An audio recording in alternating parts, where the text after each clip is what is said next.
Science teacher for 15 years, and now for the last 11 years I've been traveling the country speaking on creation, evolution, and dinosaurs. In the first session we talk about the age of the earth and the Big Bang, how it's actually a big dud, it didn't happen.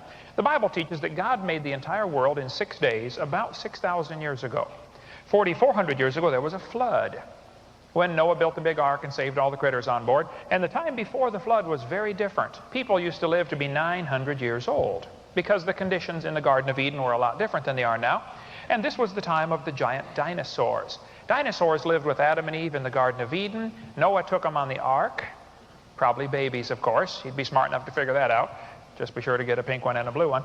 And then after the flood was over, people killed most of the dinosaurs, which is why we have so many legends of people killing dragons.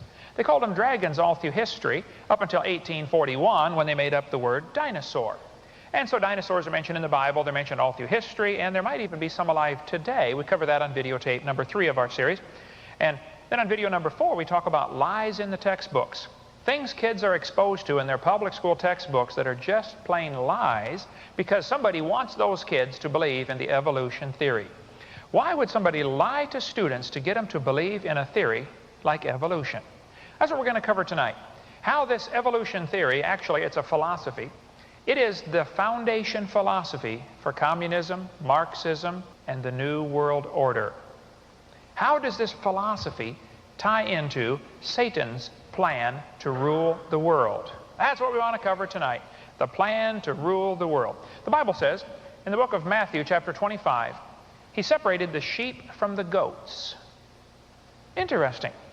Did you know the goat head has long been the symbol of Satan worshipers? The upside-down 5-pointed star. How many have ever seen one of those before? That's the symbol of the Satan worshipers, those that worship Lucifer. Did you know there's a large percentage of the population that worships Lucifer? They're pretty quiet about it. But many, many years ago, the capital to the United States, Washington, D.C., was laid out so that it would represent Lucifer's head, the goat. The tip of the bottom star is the White House in Washington, D.C. Lucifer is worshipped by many people in our government. Why would some of the founding fathers of our country see to it that the capital of our country is laid out to represent Lucifer? Folks, we have been so deceived in the last few hundred years, it's pretty hard to believe we could be so duped in so many areas. We're going to cover tonight Satan's plan to rule the world. Let's go back and start at the very beginning. Where did this all start anyway? Well, Satan wants you to believe that you can become like God. And back in the Garden of Eden, Lucifer said, you're going to become like God. There's been a war going on for 6,000 years now, a war with Satan versus God, and we happen to be caught in the middle of it. Actually, we're at the tail end of it, where God is going to win in the end. Amen.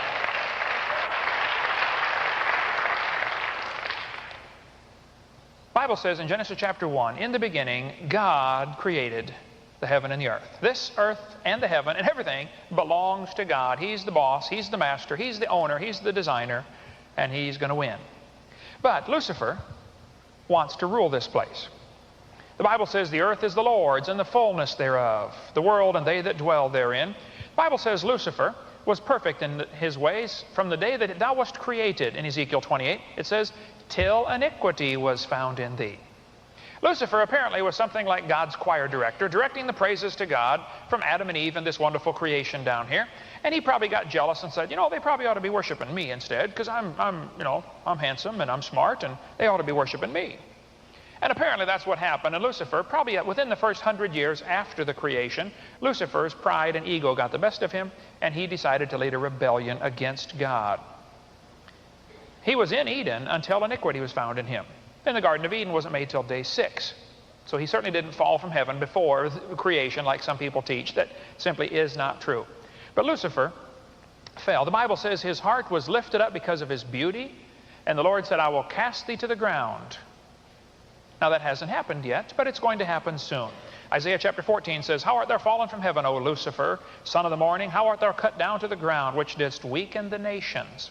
What's been going on for 6,000 years? Lucifer has been weakening the nations. He's been trying to lead a rebellion against God. He has several goals in mind. One, he wants to rule the world. Two, he wants to destroy humanity. He hates humans. And if you keep the big picture in mind, this really is Satan versus God. That's what's going on.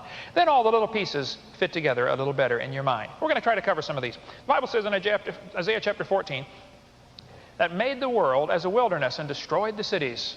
Lucifer did this, it's talking about. Isaiah 14:13 says, Thou hast said, I will ascend into heaven, I will exalt my throne, I will sit upon the mount of the congregation, I will ascend above the heights. 5 times he said, I will. The last time he said, I will be like the Most High. See, the devil wants to be God. But the job is not available, and he's all upset about that. And so he's been leading a rebellion against God for the last 6,000 years. But the Bible says, Yet shalt thou shalt be brought down to hell, to the sides of the pit. Now the devil is not in hell. He's never been there. He's going there soon. But some people say the devil's in hell. No, the devil's not in hell. He hasn't been there yet. He will be one of these days. We're going to get to watch it happen. When this happens, we're going to say, is this the man that made the earth to tremble and did shake the kingdoms? We're going to be shocked at how puny the devil really is. But in the meantime, there's a war going on, folks. What happened back in Genesis chapter 3? The Lord said to the serpent, after he deceived Eve, okay, fella, you got to crawl on your belly and eat dust the rest of your life.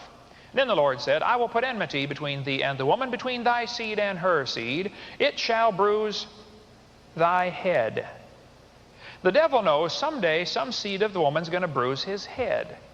And so he's trying to destroy every single person alive. Just like when Herod wanted to kill baby Jesus, he didn't know which one was Jesus, so he slew all the children. Lucifer doesn't know who's going to bruise his head, so he's trying to kill every human being alive. But the way he has to do it, he has to get other people to do his dirty work for him. And so here we are seeing a real war going on. Satan decided to kill every single human being alive, or try to. The Bible says in Genesis chapter 6, God saw that the wickedness of man was great in the earth, and that every imagination of the thoughts of his heart was only evil continually. Sounds about like today, doesn't it? And Satan knows if he can get us to be evil and wicked, then God will have to destroy us. So one of the plans of attack that he has is to cause people to live wickedly. That's why the devil wants you to sin, so God becomes your enemy. God has to punish evil. Satan knows that, so he tries to get us to do wicked and evil things. Genesis 6:6, And it repented the Lord that he made man, and it grieved him at his heart. And the Lord said, I will destroy man whom I have created. And the Lord sent the big flood. And now the devil wants to destroy the world again. The Bible says Noah found grace in the eyes of the Lord. Noah was rescued in the ark, and you all know the story there. And here we have a time in history where Satan's working hard again to get people to be wicked. There's been a war going on for 6,000 years, and he always uses the same tactics. Exactly like he told Eve in the Garden of Eden. The goal is to get people to doubt God's Word, and then deny God's Word, and then to deify Jesus Christ, or to deify themselves. If you read Genesis 3, here's how the devil did it. The serpent came to the woman and said, Yea, hath God said? That's raised doubts. The second thing he said to the woman, he said, Ye shall not surely die. That's denying God's Word. And the third thing was, Ye shall be as gods. That's deifying mankind. Trying to make the people think they get to become a god. And boy, many religions in the world teach that same philosophy, that they get to be God. Deny God's Word and offer man the kingdoms. Remember when he offered Jesus the kingdoms when Jesus was being tempted in the wilderness in Matthew chapter 4? He said, You fall down and worship me and I'll give you the kingdom. All these kingdoms will I give you. He always offers what he can't give in the first place. He's a liar. He's always been a liar since he fell from heaven. But he offers the kingdoms. And Jesus, of course, didn't fall for that, but a lot of people today have. They've got it into their mind that somehow they can become a world ruler. The idea that man can become God. And this is how this basic philosophy is Satan's trick that gets people to do his dirty work. One man said in the American Humanist magazine, the turning point in history will be the moment man becomes aware that the only God of man is man himself. Well, I'm sorry, sir, but there's a much bigger God than man. And it ain't you. And he's going to be the judge. There's a war going on. What happened 6,000 years ago, roughly? Satan fell from heaven, and he's decided he wants to rule the world. As I said, the goal is to destroy humanity and build a one-world empire with him in charge. So he lied to Eve and told her she could become like God. And it's the same lie he's used all through history. That's what evolution is all about. The whole idea of evolution, it's the exact same lie that Satan told Eve in the Garden of Eden. You can become like God. Think about it. That's what evolution teaches. Boys and girls, we started off like an amoeba, and we're evolving, and we're getting bigger and better, and here we are today at humans, and if we keep evolving, we get to be God. Matter of fact, according to the New Age movement, the next step in evolution is for us to evolve in the spiritual dimension, where we get to become God. That's what the New Agers are teaching their folks right now, folks. The Bible says, beware lest any man spoil you through philosophy and vain deceit. You have to be careful or you'll get spoiled with the philosophy. Phileo means love of, and Sophie, where we get our word sophomore, means man's wisdom. Soph means wise. More is where we get our word for moron. A sophomore is a wise fool. That's what the term sophomore means. A combination of wisdom and foolish. And boy, I talk to most sophomores and they'll show you just by their actions exactly that's correct, right? That's the age where they think they know it all. How many have ever gone through that stage yourself, right? Okay. Philosophy, the love of man's wisdom. Evolution is a philosophy that tries to remove God and substitute man in his place. The humanists believe that the universe is self-existing and not created. They're trying to get rid of God. We cover more on that in the original videotape, tape number 1, about the Big Bang Theory. Do humanists believe there is a supreme being? Emphatically, yes. That supreme being is man. They think they're it. The Bible says they did not like to retain God in their knowledge, so God gave them up. Gave them over to a reprobate mind. You ought to read Romans chapter 1 and how it leads into all sorts of perversions and homosexuality. Now, Christians are great at condemning sin, but do you have pleasure in those same sins? Do you sit home and watch them on TV? We condemn adultery. Do you let it come into your living room via the TV? Better think about it now. Why don't we condemn lust? Matthew 5:28. We're quick to pick out other people's sins, aren't we? Just better look in the mirror first and say, okay, God, I'm just as guilty as everybody else. Satan's using all sorts of different people to accomplish his goals of trying to build his one world government. Satan put into the minds of his followers that they should build a kingdom. The same idea he offered to Jesus. Hey, would you like the kingdom? You fall down and worship me and I'll give you the kingdom. Well, Jesus didn't fall for it, but some folks have, sadly. There's an attempt going on right now to build a one world government and a new world order coming soon. And Satan uses people's natural lust for power, for riches, for beauty, for knowledge. These are things he's used all along. Now, these things may not be bad, but they can certainly get out of control. And Satan uses man's lust to get him to do his dirty work. The Bible says in Ezekiel 28, the heart was lifted up because of thy riches, because of thy beauty. We cover a lot more on that on our videotape about Leviathan, the fire-breathing dragon. I want to get that tape and see the how pride enters in here. 1 John chapter 1 says, all that is in the world, the lust of the flesh, the lust of the eyes, the pride of life, is not of the Father, but is of the world. The Bible says the love of money is the root of all evil. One of Satan's favorite tactics to use is to get people to fall in love with money. And then, of course, the more money you have, the more you want. How much would it take to be completely satisfied with money? It's like trying to satisfy a fire, right? Is it possible to give a fire enough wood that it'll say, that's enough, no more, please? It's just going to get a bigger fire, isn't it?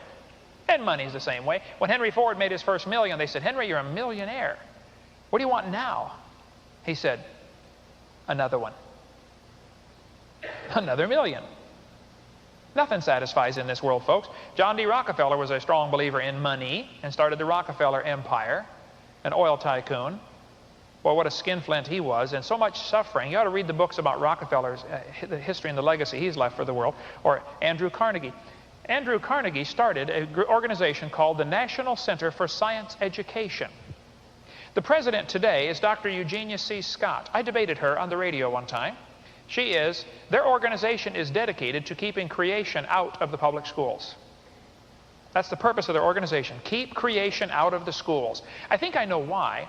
Because if somebody believes there's a creator, they don't make good slaves for a new world order. Our founding fathers said, we hold these truths to be self-evident, that all men are created equal. They are endowed by their creator with certain unalienable rights.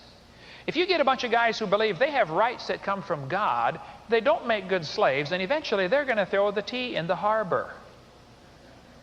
Right? And so the foundation for getting a new world order together is you have to remove the idea of a creator. So you don't want the kids exposed to anything about creation in the public schools. So Carnegie, a strong believer in a one world government and a new world order, organized the foundation of this organization just to keep creation out of our schools.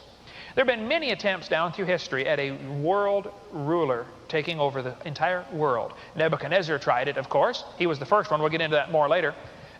At the Tower of Babel, Nimrod tried at the Tower of Babel, and then Babylon and the Roman Empire, the Roman Catholic Empire, certainly tried to rule the world. Let's talk about a few of these. How does communism and humanism tie in with evolution?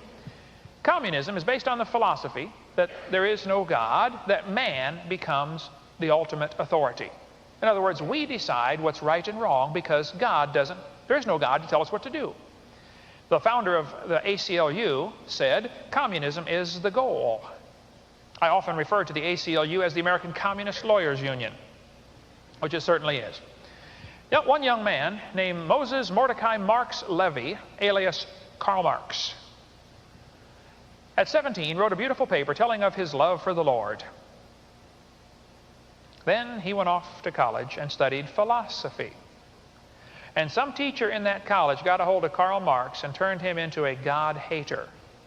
Later, Karl Marx said, my objective in life is to dethrone God and destroy capitalism. Interesting.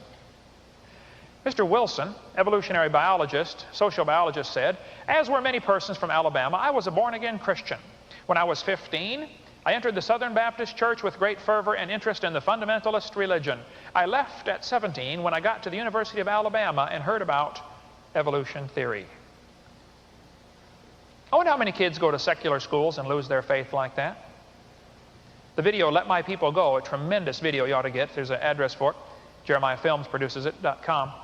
75% of all children raised in Christian homes who attend public schools will reject the Christian faith by their first year of college. What's going on, folks? I tell you what's going on. We're losing them because they go off and they get indoctrinated in a philosophy called evolution. That's where we're losing them. Karl Marx's philosophy of communism was based upon evolution thinking. After all, if there is no God, then we decide what is right and wrong. Karl Marx had 6 children. 3 of them died in infancy. 2 others committed suicide.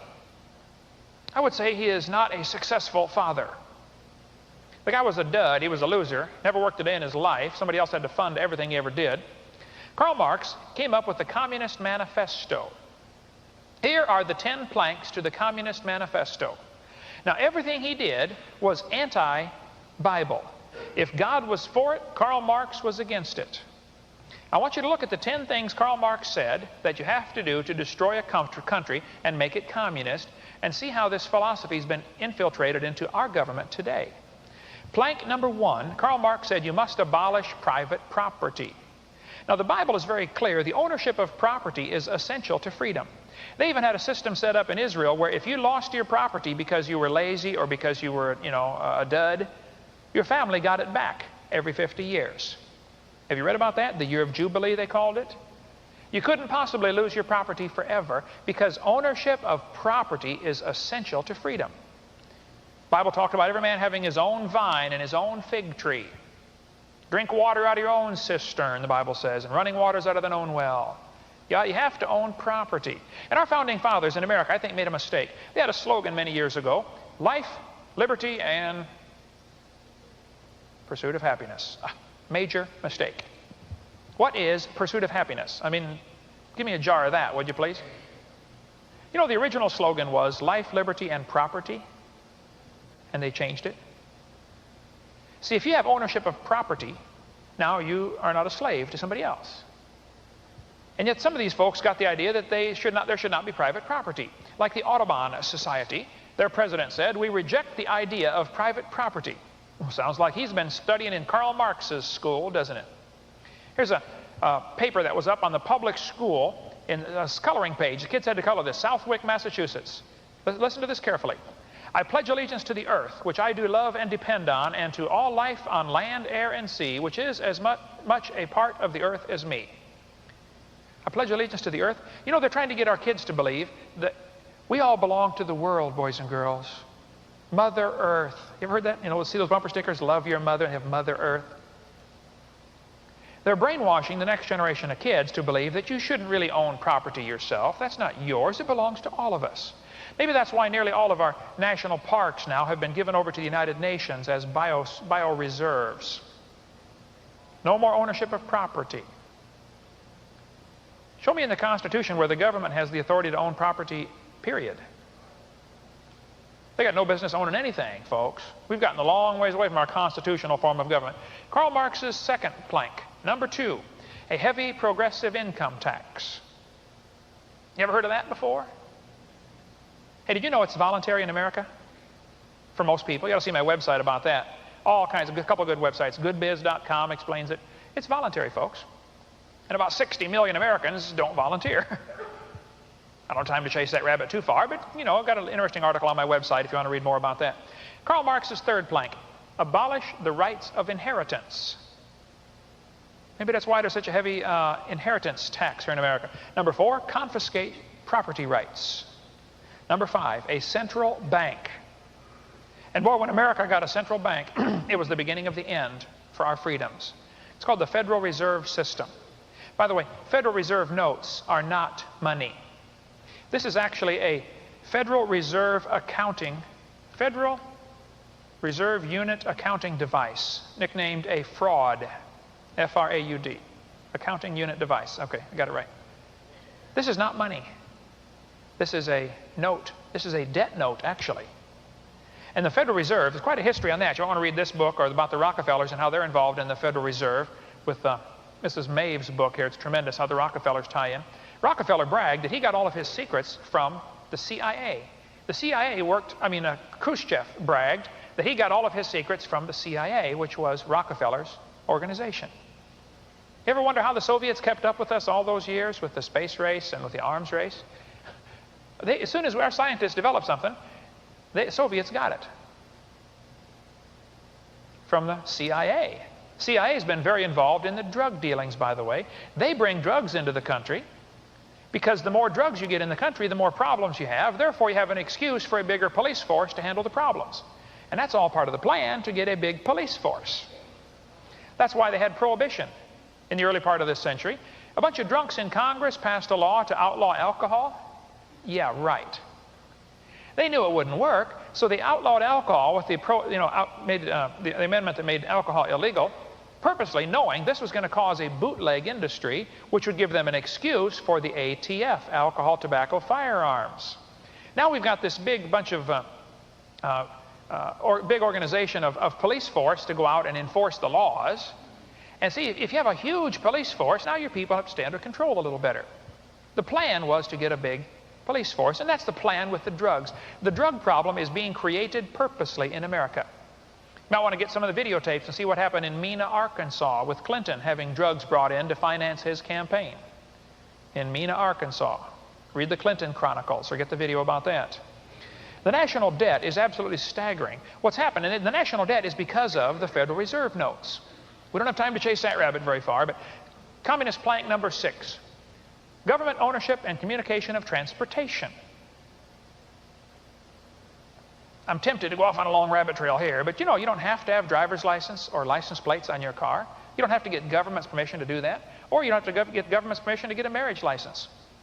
You don't need government's permission to get married. If you do get their permission, though, you've entered into a contract.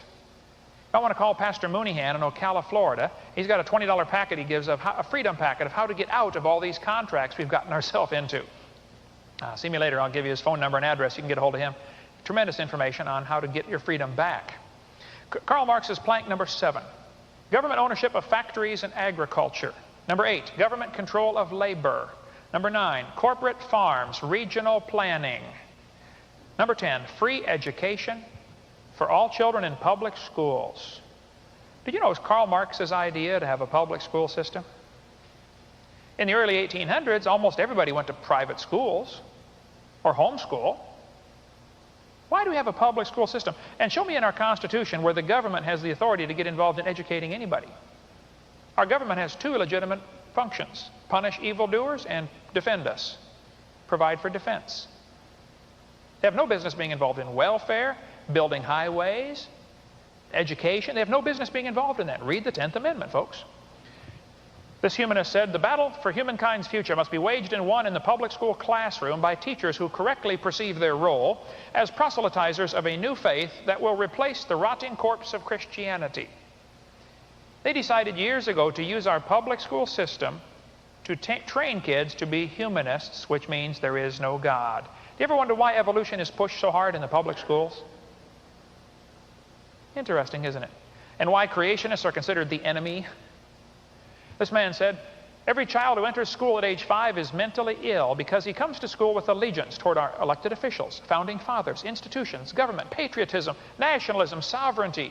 All these prove the child is sick because the well individual is the one who has rejected all those things and is what I call the international child of the future. You'd almost think somebody has plans to use our schools to train our kids to turn against us, wouldn't you? Interesting. Social science book used in public schools said, any child who believes in God is mentally ill. And do you want your kids taught that? Education is the most powerful ally of humanism, and every American public school is a school of humanism. What can the theistic Sunday school, meeting for an hour once a week and teaching only a fraction of the children, do to stem the tide of a 5-day program of humanistic teaching? Well, he was right. I mean, I hate to admit it, but he's right. You can't, in 1 hour on Sunday, undo what the humanist teaching does for 5 days a week. Maybe that's why we're losing 75% of the kids. Now listen, there are many good, godly teachers in the school system. I understand that, okay? My brother led me to the Lord. He's been teaching public school for 29 years. My mom brought me into the world and raised me. She taught public school and retired from teaching. There are many good teachers in the system. But I challenge you to go check out your public school textbooks, folks. I have hundreds of them. Trust me, they are humanistic, atheistic, communistic, and packed full of evolution propaganda. You need to watch my video number 4 to see about all that. My suggestion is, if at all possible, get your kids out. Homeschool, private school, or no school. But get them out if you can. That's my recommendation. And the more I study it, the more convinced I get. That's the only solution, is to get out. This man said, as a matter of fact, creationism should be discriminated against. No advocate of such propaganda should be trusted to teach science classes or administer science programs anywhere.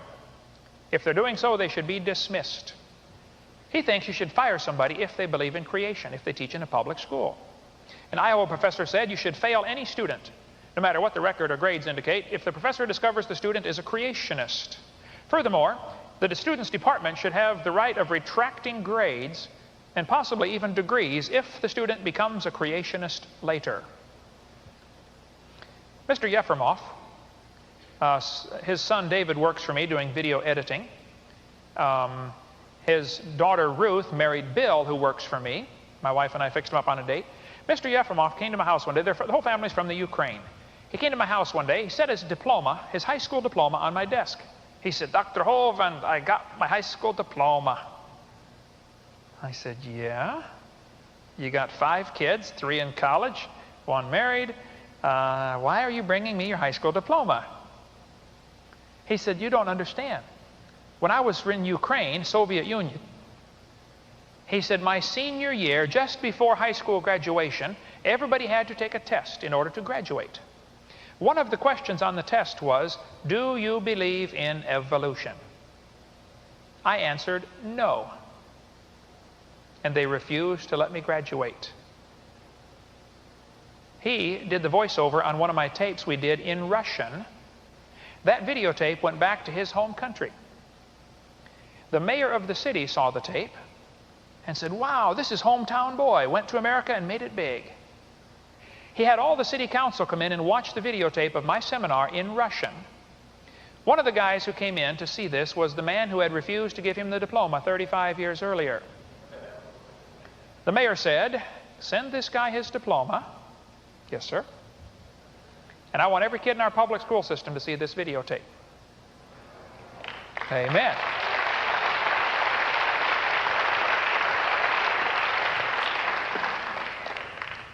But can you imagine being denied a high school diploma because you believe in creation? You say, oh, that could never happen in America. You better look around, folks. I know you won't make it through very far through secular college if you don't bow down and kiss the sacred cow of evolution. A long, interesting, bloody story about how that is. See, the capitalists like Rockefeller and these guys, they want communism. It's part of a plan to have thesis and antithesis, so later they can bring synthesis, bring the two together again, which is coming soon. Here's the communist rules for revolution. Rule number 1, corrupt the young. Get them away from religion. It's working good in America, isn't it? Number 2, break down the moral virtues. Number 3, encourage civil disorders and a soft government attitude toward crime. They've got a new thing now called 3 strikes and you're out. How about 1 strike and you're out? What happens to the victims? Don't they have any rights? Number 4, divide the people into hostile groups. Make them argue about things like race, religion, etc. Number 5, get the people's minds off their government. Focus their attention on athletics. Now that's interesting. How many channels on a typical TV, they say you got 30 or 40 channels, how many are dedicated to sports? Pretty amazing, isn't it? Did you know in 1896, the first Olympics only had 311 athletes participate? Now it's well over 13,000 athletes at the Olympics. I would say our mind is being focused on athletics, isn't it? And a lot of kids in your house and a lot of kids in your church probably know more about who the starting lineup is on some pro team than they do about the 12 disciples or the 12 tribes of Israel. Number 6, get control of all the media. Rockefeller spoke to the Bilderberger Group in 1991, and he said, "We are grateful to the Washington Post, the New York Times, the Time Magazine, and other great publications whose directors have attended our meetings and respected their promises of discretion." In other words, they kept quiet about what they knew. For many years, for 40 years, he went on to explain, it would have been impossible for us to develop our plan for the world if we had been subjected to the lights of publicity during those years, but the world is now more sophisticated and prepared to march toward a world government. Interesting. The supernatural sovereignty of an intellectual elite, he's talking about himself, and world bankers, that's certainly him, would surely be preferable to the national autodetermination practiced in past centuries. Did you know, folks, when God reveals what's really happened in the last century, and we see how many wars were started on purpose just to get people to be in debt to the bankers, how that the bankers will finance both sides of a war, because when the war is all over, you know who they win. It doesn't matter who really wins the war, because now whoever won and whoever lost is in debt to them. That's where the debt comes in. And the Bible says the borrower is servant to the lender. The bankers win every war. Back to the news media. CBS Political News senior producer said, "We are going to impose our agenda on the coverage by dealing with issues and subjects we choose to deal with." Richard Salient said, "Our job is to give people not what they want, but what we decide they ought to have." And if you think you're really getting the news from the news media, you are really duped. Herman Dismore said, "The New York Times is deliberately pitched to the liberal," you can read that socialist, "point of view." Barbara Walters and Walter Cronkite both believed that most news media were liberals, socialists, had a communist philosophy. Number 7, destroy people's faith in their leaders. That's not hard to do these days, is it? Number 7, cause the registration of all firearms to eventually confiscate them. This is the communist plan, folks. Register the firearms. Lenin said, "One person with a gun can control 100 people without one." If I pulled out a machine gun right now and pointed at the crowd and said, "Lay on the floor," hopefully a few of you are armed and would shoot me. But you know, if you confiscate all the guns, well then you can't defend yourself, right? Suppose in Colorado at Columbine High School, every teacher had been required to carry a gun. Just suppose, okay? Suppose that was a requirement. If you're going to teach in our school, you must carry a concealed weapon. Okay. How far down the hallway would those kids have gotten? Some kid had come running into the nearest classroom. "Teacher, teacher, there's boys out there shooting everybody." "Okay, kids, work on page 37. I'll be right back." Over with, right? Now think about it. Who was the company that said one auto parts chain here in America had a sign posted on their door, "No guns allowed." One man wrote a letter to the director of that auto parts chain, I won't call their name, and he said, I'm going to direct all of the people in our gun organization to not shop at your store. Because what does this say? No guns allowed. This really says to the criminal, easy place to rob. Doesn't it? I mean, if you're a criminal, you think is that sign going to stop you from carrying a gun? How about those kids in Columbine? They broke the law carrying guns to school. They don't care when you get to that point, folks. Boy, Lenin was right. And if you want to take over a country and have communist rule, you have to get it where nobody can defend themselves. No guns. All the major leaders of history, the dictator types, have called for gun control. The right of the people to keep and bear arms shall not be infringed. Some people say, well, you don't need a machine gun to go duck hunting. Well, that's true. You would get a lot of ducks, though. But see, the purpose of the Second Amendment was not so we could go duck hunting. The purpose of the Second Amendment was so we could defend ourselves from our government if they go bad. I do believe in gun control. Okay, folks, I believe gun control is being able to hold it steady and hit the intended target. That's gun control.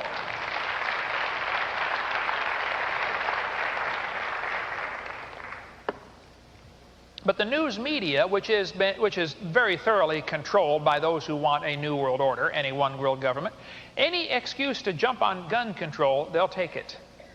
When the kids got shot in Colorado, right away, gun control. We need more gun control. Oh, now, hold on a minute. Maybe there's some other issues you ought to think about. Maybe this illustrates that we shouldn't even have public schools. I mean, let's think about it for a minute, okay? Maybe this illustrates that criminals should be publicly executed. I bet those kids would think twice about it then, wouldn't they? The real issues are, should we have school? Should we teach students there's no God? These kids have been taught evolution all their life. Why not go shoot everybody in your school? Maybe all law-abiding citizens should be required to carry guns. I forget the name of the town in Georgia that passed an ordinance that said every home must have a gun. If you're going to live in our town, you're required to have a gun. In that town, the crime rate dropped to 0.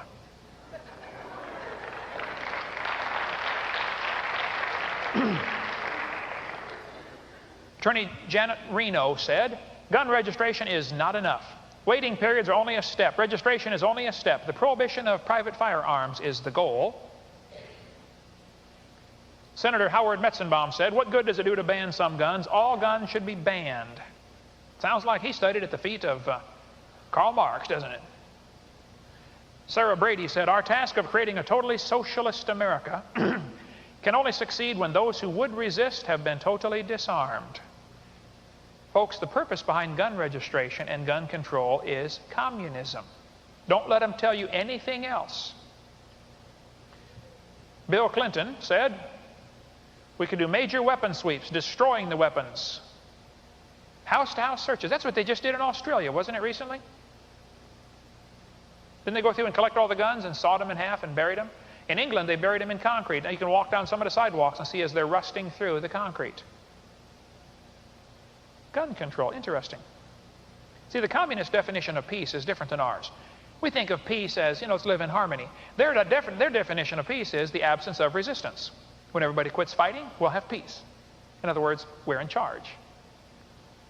Karl Marx tried to dedicate his book to Charles Darwin.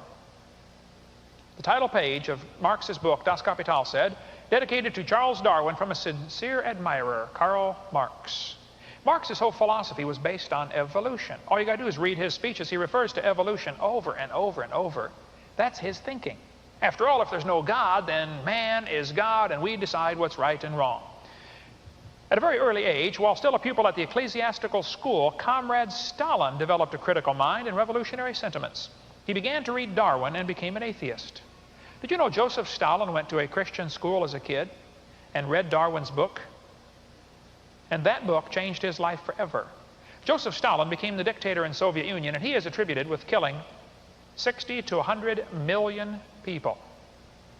My son's wife is from the Ukraine. In the Ukraine, 10 million people died of starvation. The Ukraine is the breadbasket to the Soviet Union, folks. They grow lots more food than they can ever use. I've preached over there. Eric, where's Eric? Raise your hand there, son. You've been over there twice preaching in Ukraine. 10 million people died of starvation under communism. Stalin did this on purpose, folks. You ought to read some of the books by Alexander Solzhenitsyn and see what it's like growing up in communist prison camps, spending 10 years in communist prison camps. They asked Joseph Stalin, what should we do with the Poles? So he ordered them to be executed. Did you know they executed 14,700 officers? The Russians finally admitted doing that back in 1992.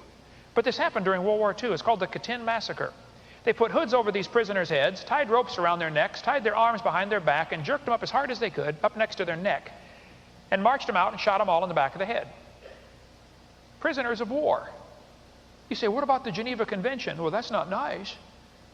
Well, duh. Don't you understand? If you believe in evolution, rules are only there as long as you need them. Treaties are only a means to get ahead. The communists break every treaty. They have no intention of keeping them. And they laugh at us for going into treaties with them. They have no intention of keeping that. People say, well, Brother Hovind, the communists are starving. Don't you think we ought to give them our wheat? No, we ought to swap them our wheat for their tanks and missiles. 10 cents on the dollar. Yeah. Pol Pot, the dictator of communist Cambodia for a while, killed 1/3 of his entire population. There's people that work in Pensacola here. I met a guy at Camera America. He's the only survivor of his entire family from Cambodia. Everybody else was executed under Pol Pot. I don't know if he still works there or not. But folks, you want to understand what happened in Cambodia with the killing fields until you understand how evolution ties in. Because Pol Pot believed in evolution, and he thought the strongest should survive. We need to eliminate those that don't fit in with the program. When the communists took over China, they executed 15,000 Christians a month. And under that incredible persecution, the Chinese Christian church grew to 55 million. And the Chinese Christians are praying for persecution to come to America to strengthen our church. They think we're a bunch of wimpy Christians over here. And they're right. God showed everything to them. Just the creation shows the power of God, but they are without excuse. There is no excuse.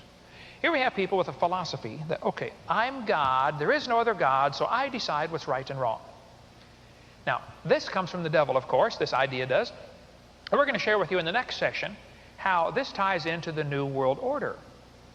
Did you know there are some major leaders across the world that want us to have a one-world government coming very soon?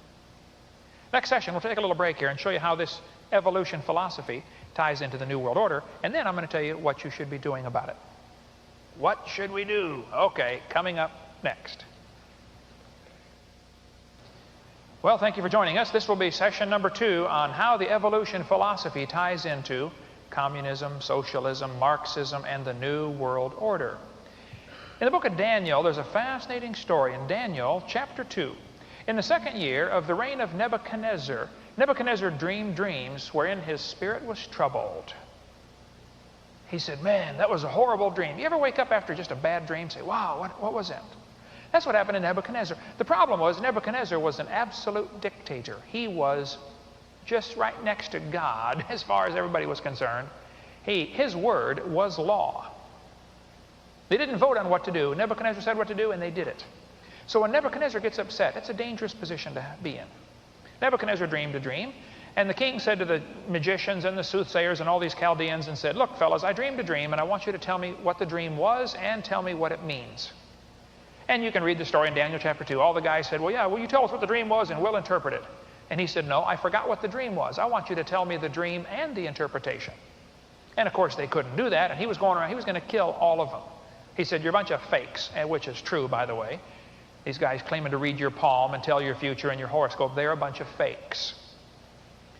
Same thing in Nebuchadnezzar's time.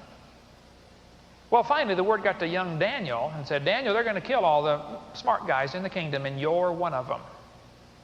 And Daniel said, well, just hang on a minute. Let me talk to God about this. By the way, that's some good advice. Whenever you get in a spot that looks pretty hopeless, it's about time to talk to God about it, you know. Daniel said, let me talk to God about it. So Daniel went before the king and said, I'm going to interpret the dream for you. I'm going to tell you what the dream was and tell you what it means. Young Daniel stood before King Nebuchadnezzar, the dictator of the world at the time, and said, in verse 31, Thou, O king, sawest, and behold, a great image. This great image, whose brightness was excellent, stood before thee, and the form thereof was terrible. This image's head was of fine gold, his breast and arms of silver, his belly and his thighs of brass, his legs of iron, his feet part of iron and part of clay.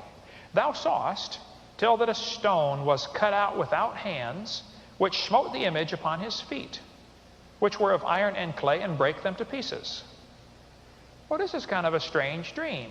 Nebuchadnezzar dreamed he saw this statue, an image, which had a head of gold, chest and arms of silver, belly and thighs of brass, legs of iron, and feet of iron and clay mixed together. And then a stone cut out of the mountains without hands came and smote the image on the feet. And the image crumbled and blew away. The dream goes on, or Daniel goes on and said, Then was the iron, the clay, the brass, the silver, and the gold broken to pieces together, and became like the chaff of the summer threshing floors, and the wind carried them away, that no place was found for them. And the stone that smote the image became a great mountain and filled the whole earth. This is the dream, and we will tell the interpretation thereof before the king. I like that confidence, don't you? And little Daniel says, King, this is what you saw, and I'm going to tell you what it means. It's about time Christians get some boldness, you know. It's about time Christian students are able to stand up in their public schools and say, Excuse me, teacher, this is not true. Let me tell you the truth about the matter. We need somebody to have some boldness. It's about time some of you guys on the job that are Christians get some boldness and tell the guys that are cussing and telling the dirty stories to shut their mouth. I went to buy a tractor for our church one time. I'm standing there at the counter. The guy behind the counter is about 6'8". Monstrous guy. He owned the company that sold these tractors. I was going to buy one for our church. He was on the phone talking to somebody. He was cussing up a blue streak. Man, he was mad at something on the phone. You blankety blank, blank, blank, blank, and slammed down the phone. He turned around, and there I was standing at the counter. He looked down at me. I looked way up at him. I said, Bill, I came in here to spend $5,000 to buy a tractor from your company. And I just want you to know I don't appreciate you cussing and using my God's name in vain. He looked down at me and said, It was pretty bad, was it? I said, Bill, it was bad. And God's going to hold you accountable for every idle word you speak. He said, Thanks. I'll have to work on that. I said, No, Bill, you don't need to work on it. You need to get Jesus in your heart. Let him work on it. Let's get some Christians to have some boldness. Hey, look, suppose you do that to some guy that's 6'8". What's the worst thing could happen? He could send you on to heaven. Huh? I mean, come on, it's not that bad, is it? We just need some folks to get some boldness. Oh, Daniel stood before the king and said, This is the dream, fella, and here's what it means. Let's go on here now. This is a very important dream for us today. For the God of heaven hath given thee a kingdom, power, and strength, and glory, and wheresoever the children of men dwell, the beasts of the field and the fowls of the heaven hath he given unto thy hand, and hath made thee ruler over all of them. Thou art this head of gold. Did you follow this? Daniel says, King, this statue you saw represents 5 kingdoms. You are the head of gold. Did you know the first absolute monarchy, the absolute dictatorship, the world ruler, the first real kingdom of the world was Nebuchadnezzar and the Babylonian Empire in about 600 BC. 600 years before Christ, the Babylonian Empire ruled the world unquestioned authority. Nebuchadnezzar was boss. And then Daniel said, And after thee shall arise another kingdom inferior to thee. See, silver is inferior to gold. And then there's going to be a third kingdom, he says, of brass. Brass is further inferior. Brass all through the Bible is a symbol of judgment. The second kingdom represents the Medo-Persian Empire, which, sure enough, killed Nebuchadnezzar's kingdom and took over as the kingdom of the world, the Medo-Persian Empire. And then the third kingdom was Alexander the Great, the Greek Empire. And later in the book of Daniel, you see more further interpretation of this dream. How that Alexander's kingdom, when he died, it was broken up into 4 kingdoms. And then we come to the 4th kingdom, which shall be as strong as iron.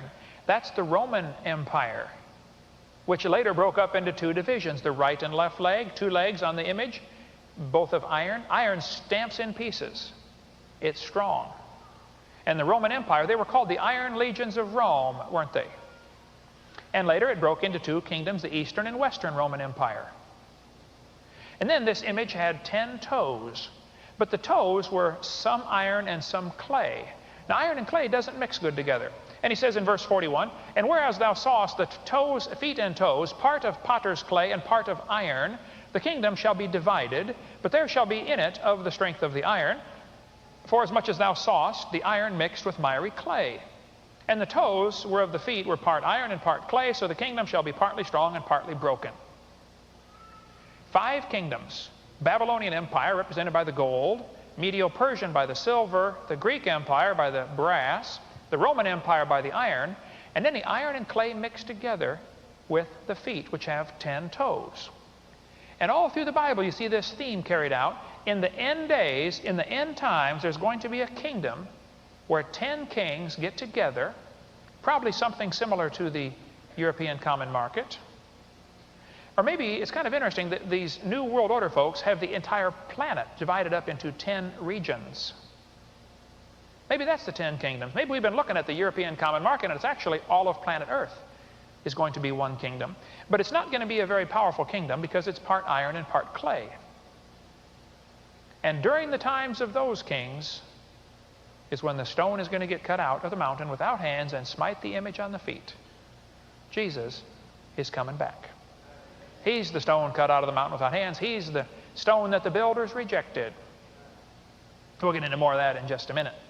Verse 43, "And whereas thou sawest iron mixed with miry clay, they shall mingle themselves with the seed of men, but they shall not cleave one to another, even as iron is not mixed with clay. And in the days of these kings shall the God of heaven set up a kingdom, which shall never be destroyed. And the kingdom shall not be left to other people, but it shall break in pieces and consume all these kingdoms, and it shall stand forever. For as much as thou sawest that the stone was cut out of the mountain without hands, and that it brake in pieces the iron, the brass, the clay, the silver, the gold, the great God hath made known to the king what shall come to pass hereafter, and the dream is certain, and the interpretation thereof sure." Go, Daniel. King, this is what you saw, and this is what it means. And the king is sitting there saying, "That's right. I remember now. I remember. That's right. That's what I saw." He was so excited. Daniel told him the dream and the interpretation. And God revealed to King Nebuchadnezzar the future of the world. There's going to be 5 kingdoms, and sure enough, there have been 4 world empires. But there hasn't been one for nearly 2,000 years. But there's one coming soon, folks. A new world order coming soon. You want to see the book of Revelation, which actually continues the prophecy of Daniel. At the end of the book of Daniel, Daniel says, "What does all this mean?" And the angel said, "It's okay, don't worry about it, Daniel. Lay the pen down. It's going to be revealed later to somebody else." And sure enough, John picked up the pen on the Isle of Patmos and finished the story. And you can read through Daniel and Revelation go together as the prophetic books of what's going to happen in the future. What's coming now, folks, and we are already well down the road toward a new world order. Our founding fathers said of our country, "We hold these truths to be self-evident, that all men are created equal.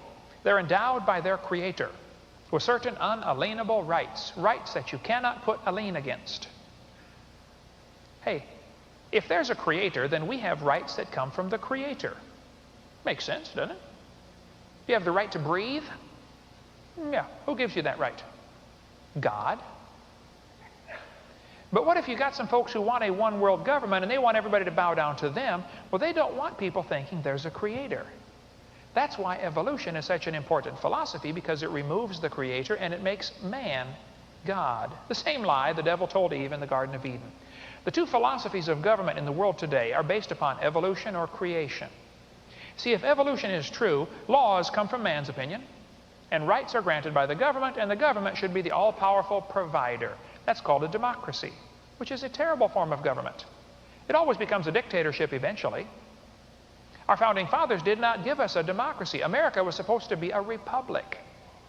which is based on the idea that laws come from the Creator and rights are unalienable and government is limited. That's a constitutional republic. And in a republic, everybody obeys the law. The president, her husband, everybody on down must obey the law. But some of these folks want us to have a one world government, a new world order. Here we are caught in the middle of this plan of these super rich gazillionaires trying to develop a kingdom, and it's partly strong and partly weak, iron and clay. And it isn't going to work, but they're determined to make it work anyway.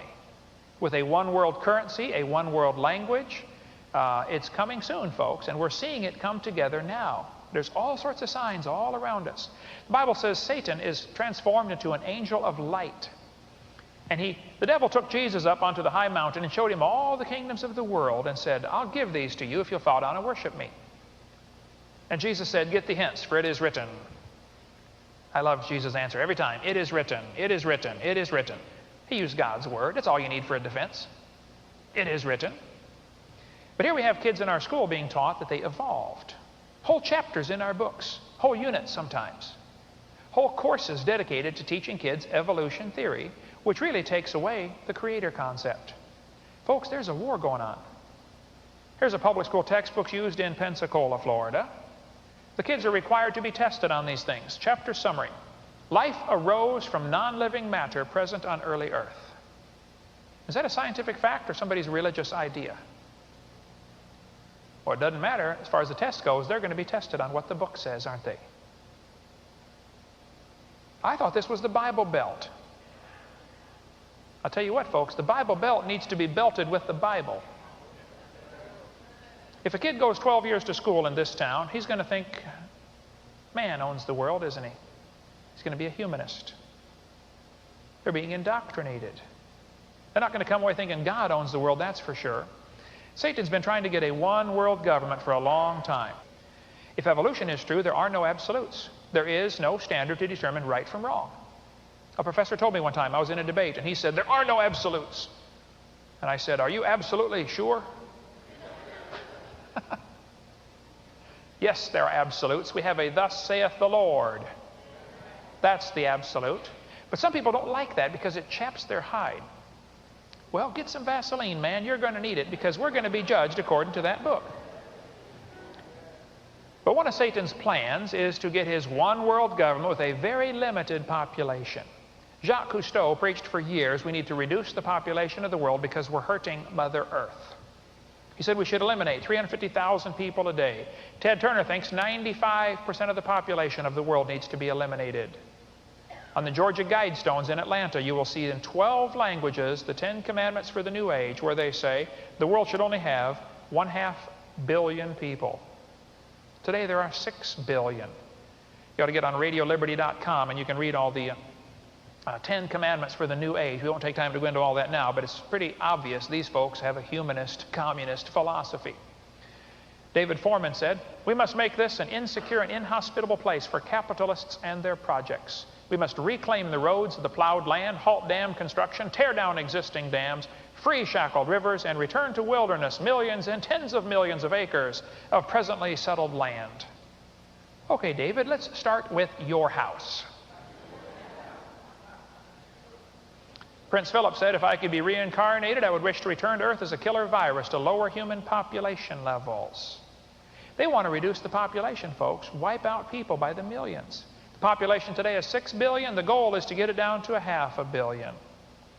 Now, of course, they happen to be in the 500 million that gets to survive. You know, the ones making these plans. After all, they're the smart folks, and they've got to be here. Morris Strong said, isn't the only hope for the planet that the industrialized civilizations collapse? Isn't it our responsibility to bring that about? One man said, we've got to ride the global warming issue. Even if the theory is wrong, we'll be doing the right thing. Pretend like there's a global warming. Folks, there is not a global warming problem. The purpose of the environmental movement is communism. They want you to have to get a permit to cut down a tree on your own property. It goes back to abolish private property. That's the real hidden agenda behind the environmental movement. Now, there's no question man has abused the environment, no question. But is the government the one to fix it? The real solution is everybody owns their own property. You're going to take care of it if it's yours. Ask anybody that owns a house and rents it out. Ask anybody.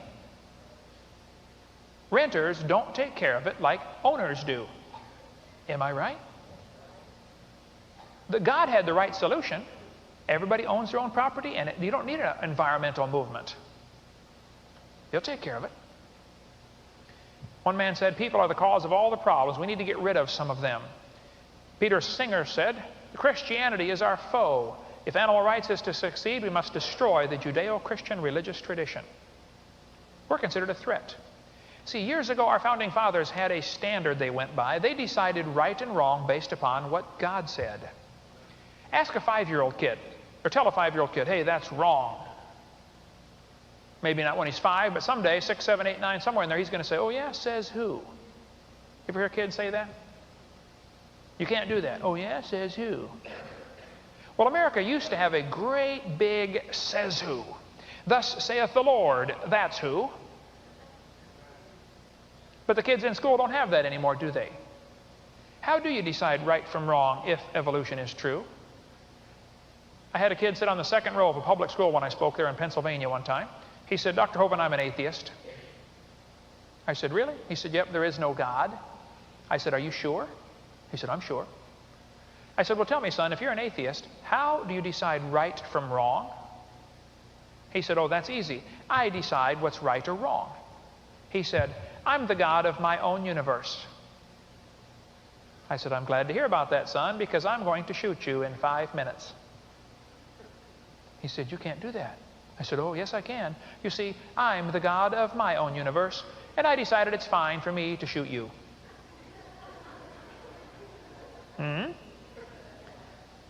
I think about it now. If evolution is true, give me a definition of right and wrong. How do you decide?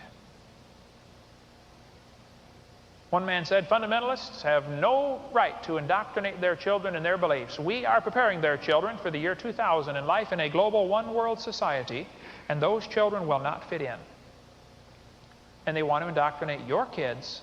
And an awful lot of kids go to secular schools, and parents wonder, what's the matter with my kid? I'm losing him, and I don't know why. And it's very subtle indoctrination in humanism. Aleister Crowley, satanic high priest, claimed that his demon told him the year 2000 would mark the end of the superstition of Christianity and the beginning of the golden age, when those possessing the will to dominate and conquer would ascend to godhood. There's plans for a new world order. You ever wonder why UN military vehicles are being scattered all over the U.S.?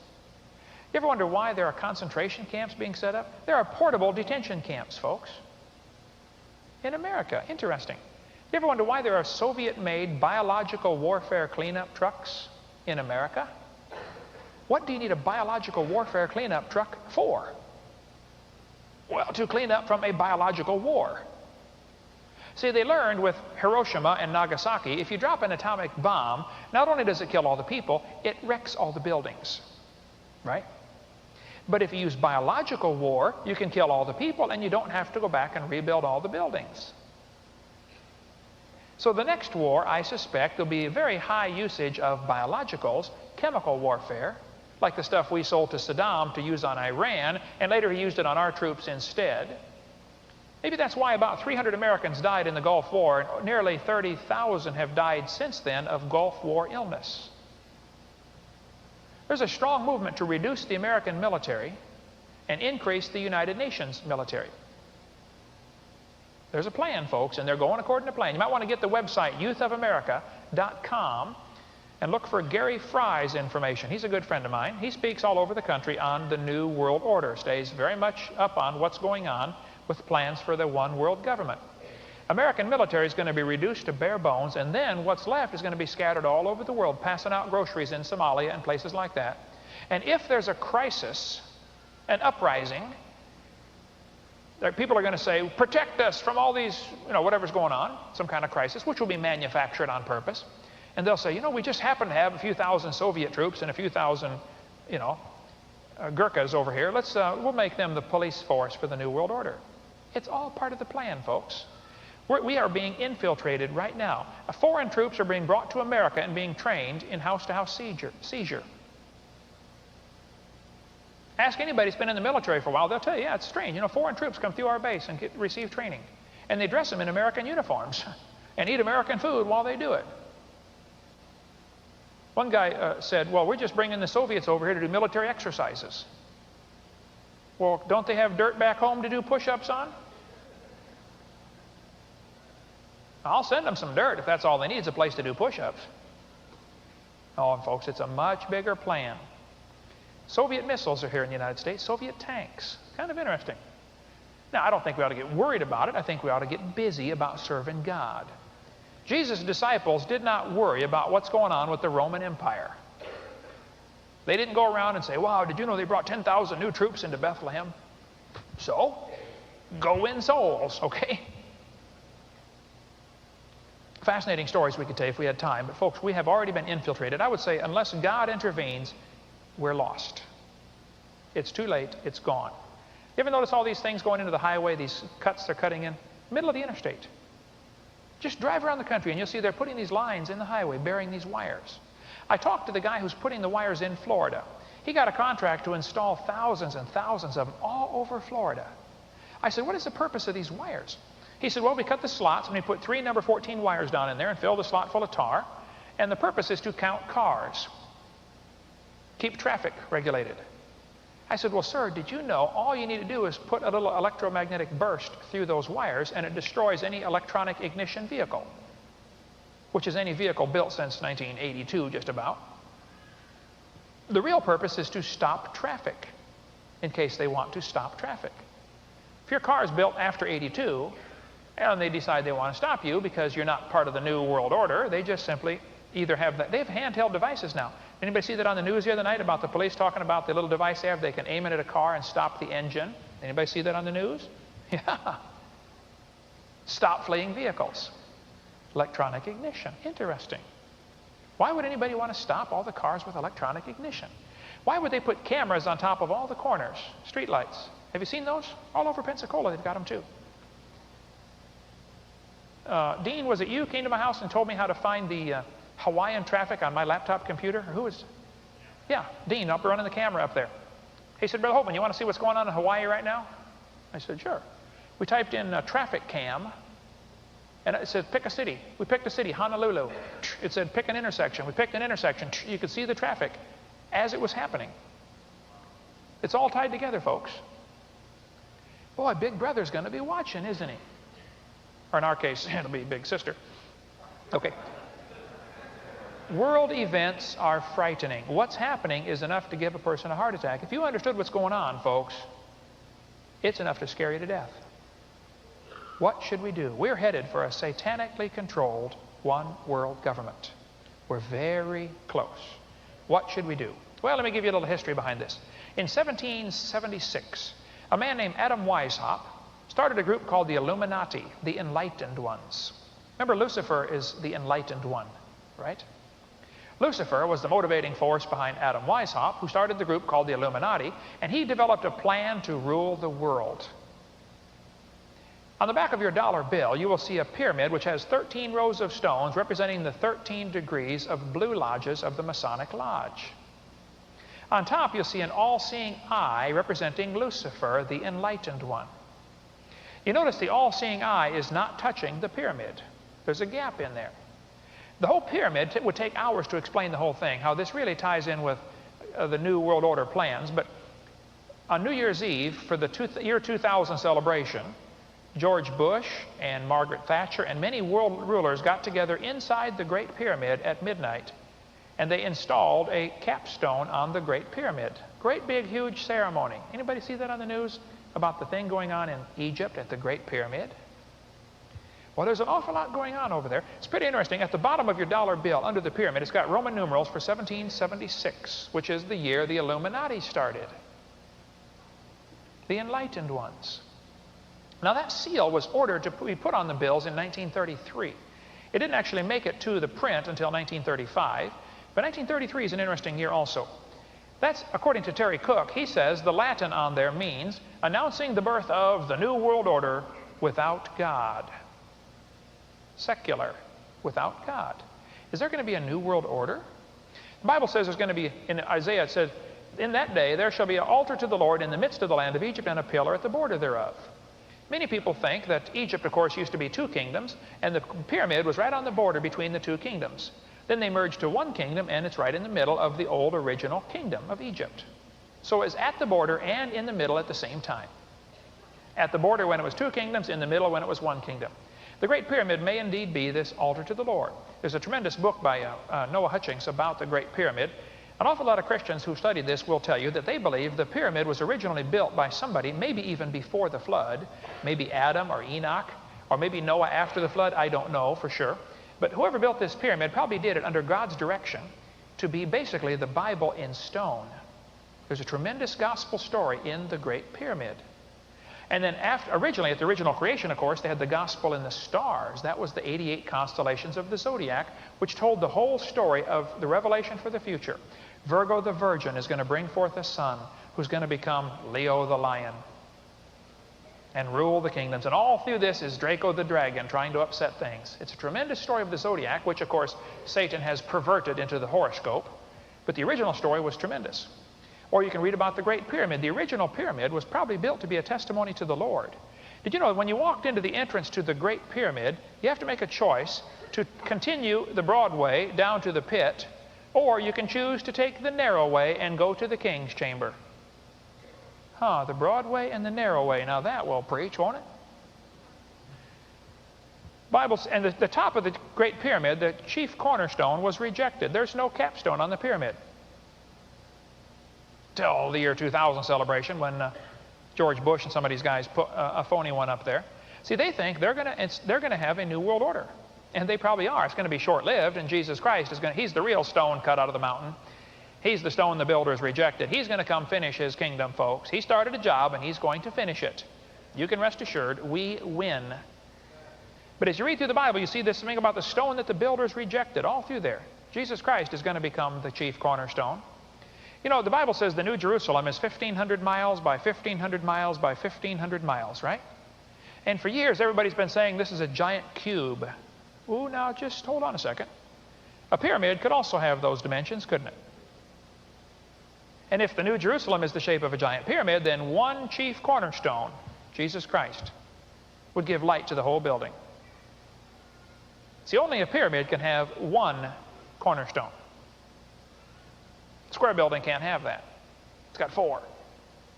Jesus Christ is the cornerstone. The Bible says in the book of Isaiah, "And it shall come to pass in the last days that the mountain of the Lord's house shall be established in the top of the mountains, and shall be exalted above the hills." I believe Jesus Christ is the cornerstone. He's going to come back and finish his work. But what's happening here in the last few hundred years, some of these guys who would like a one-world government, in order to get the people to cooperate, they have to have a crisis. If you create a crisis, people will give up some of their freedoms. Many crises are purposely created to make people give up their freedoms, to make them prepared for a one-world government. You ought to get the book called The Medusa File and see what really happened with the top-secret government cover-ups of who really shot down TWA-800. There just happened to be 3 people on that airplane who were going to Europe to testify against Bill Clinton. And oops, it blew up. French Landsat satellite took pictures of a missile going toward the plane. They know it was blown up. But if you call the federal government to come investigate what happened to this airplane blowing up, and some of their people are the ones who did it, you expect to find, you got the fox guarding the hen house here, folks. You ought to read the list of the 130-some people now, former associates of Bill Clinton, who've died mysterious deaths. Many in airplane crashes. Kind of interesting. You got to read about Ron Brown, how he was directed purposely into a hillside to crash over there. Long story about that. Pretty sad what's going on. You ought to read about the conspiracy. There is a conspiracy. There's no question, okay? But I don't think we as Christians need to get nervous or worried about it. There was a conspiracy in the Roman Empire to rule the world. And Jesus didn't spend any time trying to change the Roman government. He just wanted to change individuals one at a time. And our job is not to get busy trying to change the world empire. Just go win souls, okay? You got to read about the Protocols of Zion. Tremendous. This is from the people who... This is their plan to rule the world. It's all spelled out. There's a committee called the Committee of 300. These are the people who meet together and decide when we're going to have a war, when we're going to have a depression, when we're going to have something go wrong with the economy so they can have a crisis as an excuse to bring in some more of their plan for a new world order. The Civil War was created purposely. The Civil War was not over slavery. The war was over states' rights. And Abraham Lincoln passed the first executive order. That was the first time a president went around Congress and by executive order ordered troops to head to the South. Interesting. World War I, the 1929 Depression. The 1929 Depression was purposely done to crash the economy so that we would go into a depression, so that everybody would be starving, so that within a few years they'd be willing to come down and receive a number. Up until 1929, nobody took Social Security numbers. People resented being called by a number. But they wanted to get everybody numbered, and so the Depression was put in place purposely to make everybody get a Social Security number, which, by the way, is voluntary. You don't have to have a Social Security number, and I recommend if you have one, you get rid of it or claim it as your own. It's called redeeming the straw man. Either avoid it or claim it and use it for yourself.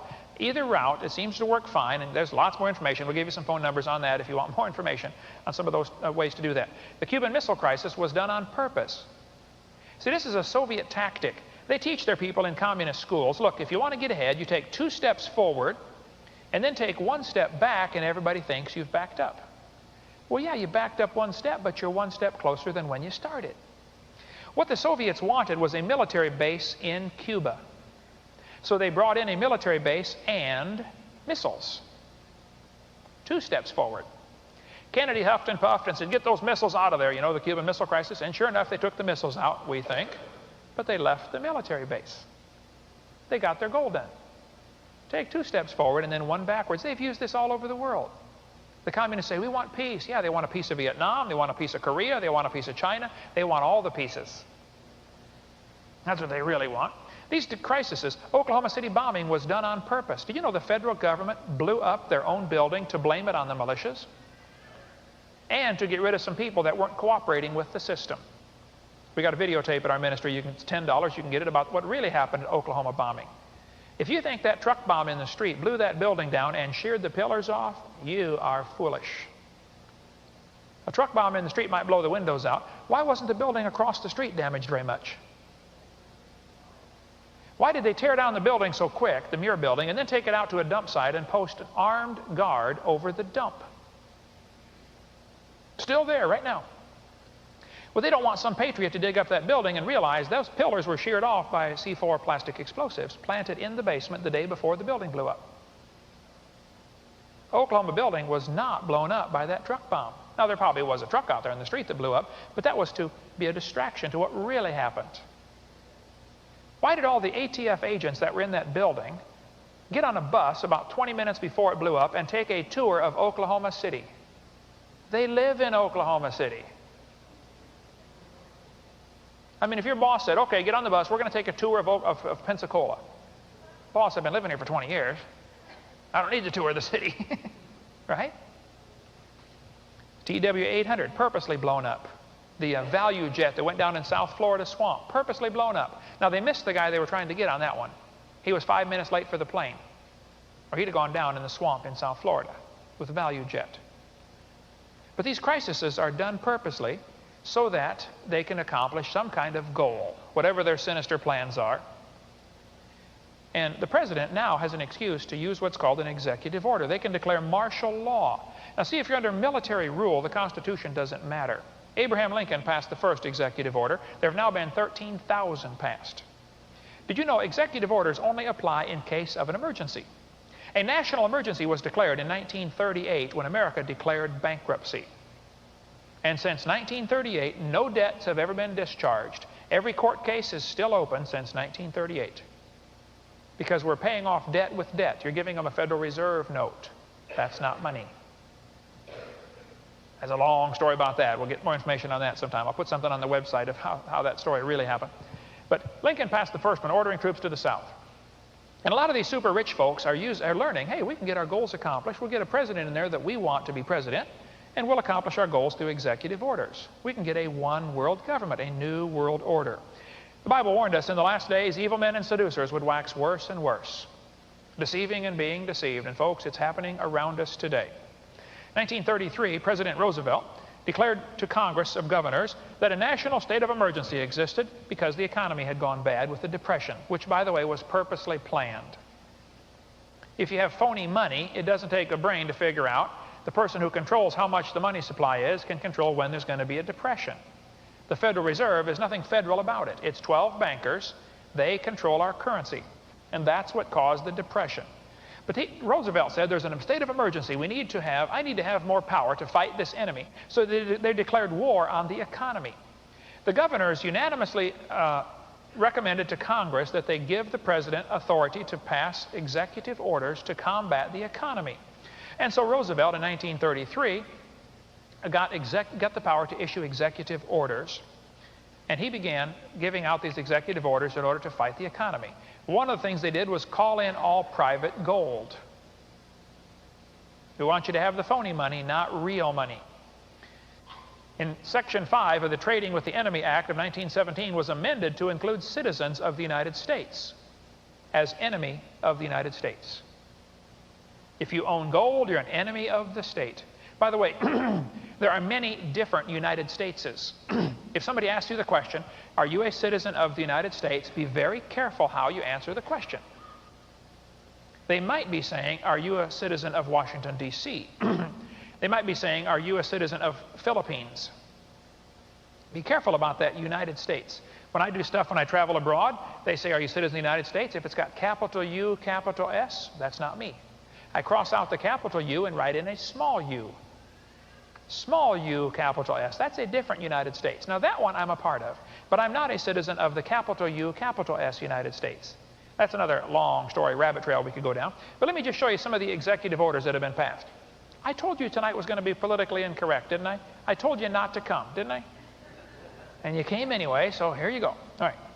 Executive Order 10995 says, federal government will seize all communications media in the United States in case of an emergency.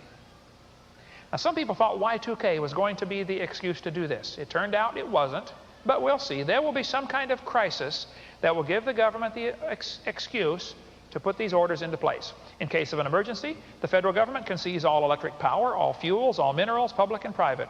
They will seize all means of transportation. They will seize all food supplies. These people are out there saving up thousands of dollars worth of food for Y2K. I said, look, you can save up all you want, but the government's going to confiscate it. Executive Order 11,000, federal seizure of all people for workforces. Federal seizure of all health, education, and welfare facilities. This church will be seized by the government because you do education in here. It'll belong to them. Federal seizure of all people. They register everybody, and it's a forced draft for everybody. Relocate people. Seize all the airports. Forced relocation. Executive Order 11004. That's why camps are being built to prepare for this transition. That's why the Amtrak station in Indianapolis was remodeled so that they could bring people in and separate them, men, women, and children. Originally, the Amtrak station had different color signs where men lined up, women lined up, and children lined up. They took the signs down in a hurry when patriots realized what's going on. But they're still planning to do this, folks. Executive Order 11,005 will seize all railroads, inland waterways, and storage facilities. FEMA will become the boss. Now, FEMA is the one to watch, folks. They will be the Roman guard. You just mark my words, FEMA is the one to keep your eye on. So who's doing this and why? What do they want? Well, Satan has lots of folks working on his plan for a one-world government. Now, these folks that are in these organizations I'm going to name, many of them are good people, many of them are Christians, and they don't even realize they're working for the enemy. But they are. The United Nations is part of Satan's plan for a one-world government. The World Council of Churches. If you're a member of a church that's a member of the World Council or the American Council of Churches, I recommend you get out and get yourself in a real church. The CFR, the Council of Foreign Relations, the Trilateral Commission, the Bilderbergers, the International Monetary Fund, the International Bankers, the Club of Rome, the Communists, the Socialists, the National Education Association. Now listen, if you're a public school teacher and you're a member of the NEA, you should get out of the NEA. There are many good Christian organizations where you can get your insurance and stuff like that.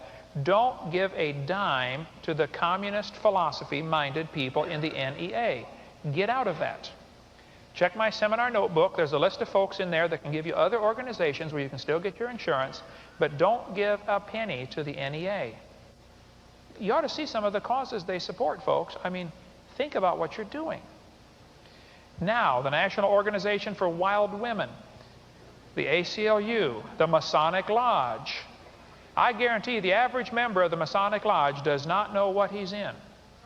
He thinks he's in a do-gooders club, but when he gets to the top, he'll find out it's a satanic organization. General Albert Pike from Little Rock, Arkansas, was a 33rd degree Mason and was the head of the entire Masonic Lodge of the world at the time. He said, "That which we must say to the crowd is, we worship a God, but it is the God that one adores without superstition. To you, sovereign grand inspectors general, we say this, that you may repeat it to the brethren of the 32nd, 31st, and 30th degrees. The Masonic religion should be, by all of us initiates of the high degrees, maintained in the purity of the Luciferian doctrine. Yes, Lucifer is God." And I guarantee the average Mason does not know that when they pray to God, they're praying to Lucifer. And when they go to the Masonic Lodge and they can't mention the name Jesus, I mean, that ought to put up some red flags, don't you think? They say, "We got the Bible in the Masonic Lodge." Oh, yeah? What do the Muslims have in their Masonic Lodge? The Koran? It's there for decoration, folks. It's not there because it means anything else. Get out of that organization. You ought to read this book by John Henry, a friend of mine in Tyler, Texas, who's written extensively on the Masonic Lodge. Or get this one by Jack Chick's organization, Chick Publications, a tremendous book by Schoenbein about the Masonic Lodge. I'm convinced the average Christian, honestly, sincerely, that's in the Masonic Lodge, he doesn't realize what he's in. He thinks he does. He thinks he does. They got their secret handshake, you know, where you grab the second knuckle and you got, you know, stand a certain way, and this is the distress sign, you know, come save me. Joseph Smith, the leader of the Mormon church, did that as he was being shot at the Carthage jail. He said, "Oh, come," you know, they make a square out of their elbows like this, and every Mason is required to go help him if he does that. Or if a judge is a Mason and the lawyer stands there and has a certain sign like this, the judge is required, if he's a good Mason, to try to do everything he can to help that lawyer get his case accomplished. Why all this secret stuff? Jesus said, "I've done nothing in secret." Jesus said, "Swear not at all," didn't he? We're not supposed to swear. Here's the Masonic oath that they have to swear. Now look at this. I put their name in there. "Do hereby swear that I will always conceal and never reveal any of the secrets of Freemasonry to any person. If I do, I consent to having my throat cut from ear to ear, my tongue torn out by the roots, my body buried in the sands of the sea at the low water mark." Does that sound like something a Christian ought to be saying? I mean, for heaven's sake, get out of that. The Bible says, "Above all things, my brethren, swear not." Christians have no business being involved in that junk. Get out of there. Jesus said, "I've done nothing in secret." February 2nd, which is the 33rd day of the year, 33 divides into 66, which is the Satan worshipers are very big on numbers, okay? Anything with a 33 or a 66 or a 99, they like that stuff. They think it's important somehow, it has special power. 1933, Roosevelt declared the War Powers Act. It had required private gold to be turned into the government. Rockefeller helped set up Adolf Hitler as the dictator in Germany in 1933. It was capitalist financing that put Hitler into power. That symbol was ordered to be put on the back of our dollar bill in 1933. Two 33rd degree Masons, Laurel and Hardy, made a movie called Sons of the Desert, which is full of Masonic symbolism. The occult vice president, Henry Wallace, decided to put the Great Seal on the $1 bill in 1933. 1933, the Universal Declaration of Human Rights was signed, and the first Humanist Manifesto was signed. 1966, lots of our government organizations were created in the mid-60s. You know, I think HUD and some of these places where the government begins to take over for everybody.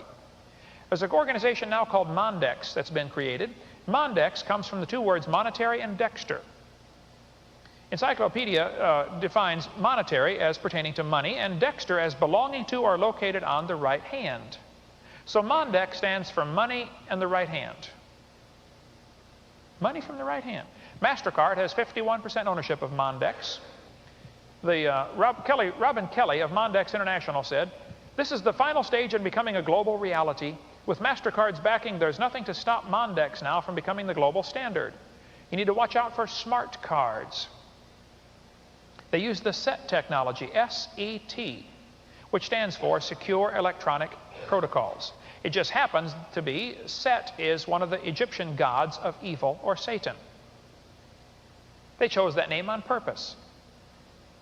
AT&T and Lucent Technologies, which used to be Lucifer's Technologies, but that's pretty obvious, so they changed the name to Lucent Technologies, has purchased the franchise from Mondex USA.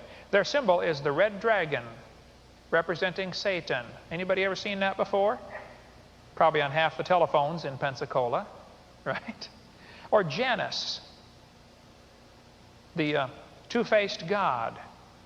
They moved their office deliberately to 666 Fifth Avenue, Manhattan. They wanted to have that address, 666. There are many good books you can read about the New World Order and what's going on, folks, and the mark of the beast, and I recommend you read up on this. I read a lot on the subject. I'm no expert, but I read an awful lot on this topic. I recommend this book by Terry Cook, The Mark of the Beast, or The Mark of the New World Order.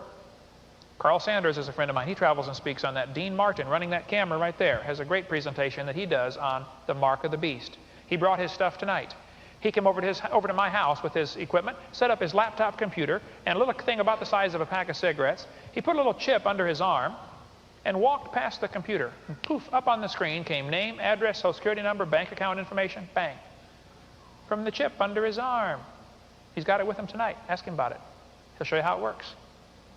Folks, the technology is here now to fulfill the mark of the beast prophecy given in Revelation. Revelation chapter 2.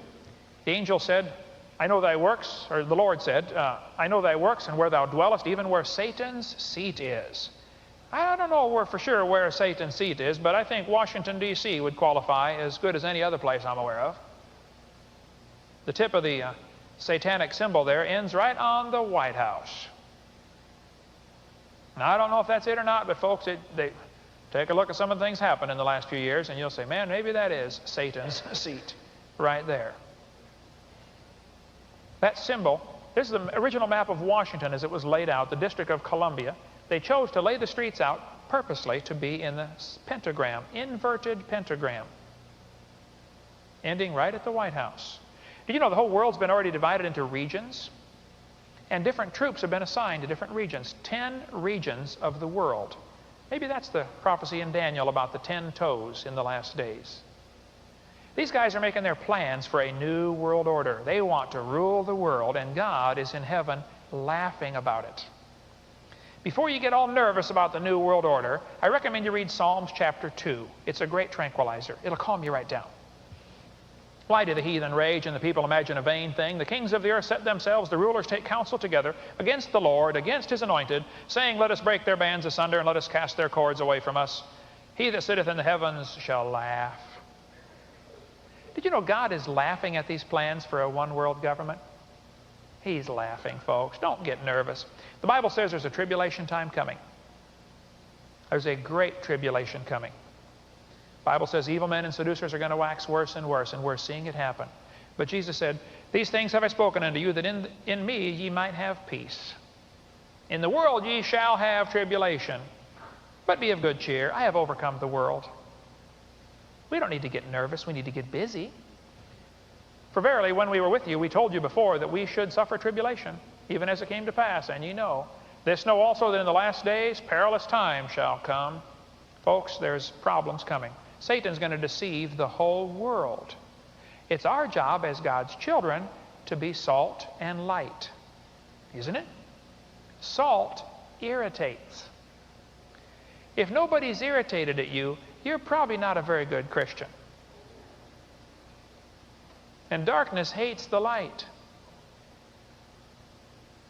Who is able to make war with the beast? Man, it's going to be impossible to fight against this system.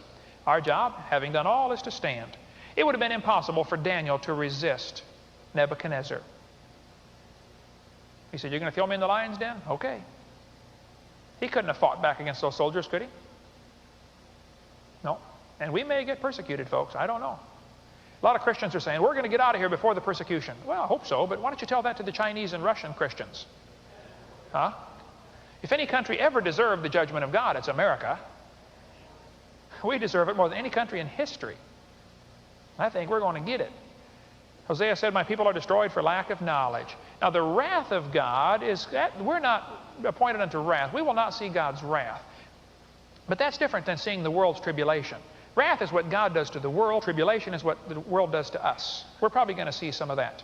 For the wrath of God upon the children of disobedience, that won't come to the Christians. But we're saved from the wrath to come. I think now is the time to get motivated. What should we do? It's time to get busy, folks. What we need today are men and women of understanding who can see what's going on and say, okay, here's the direction we need to go. Let's get some people of understanding. In the book of Deuteronomy, he said, I want you to take wise men and understanding. In the book of 1 Kings, he said, give thy servant an understanding heart. We ought to be praying like Solomon prayed, Lord, give me understanding. Help me to know what's important.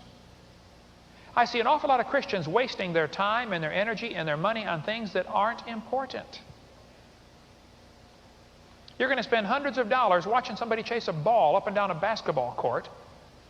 Folks, it's not important. It's not going to matter in 1,000 years. Invest your life in something important. Abigail was a woman of good understanding and a beautiful countenance. That don't hurt. But she was a woman of understanding. Oh, we need some people like that.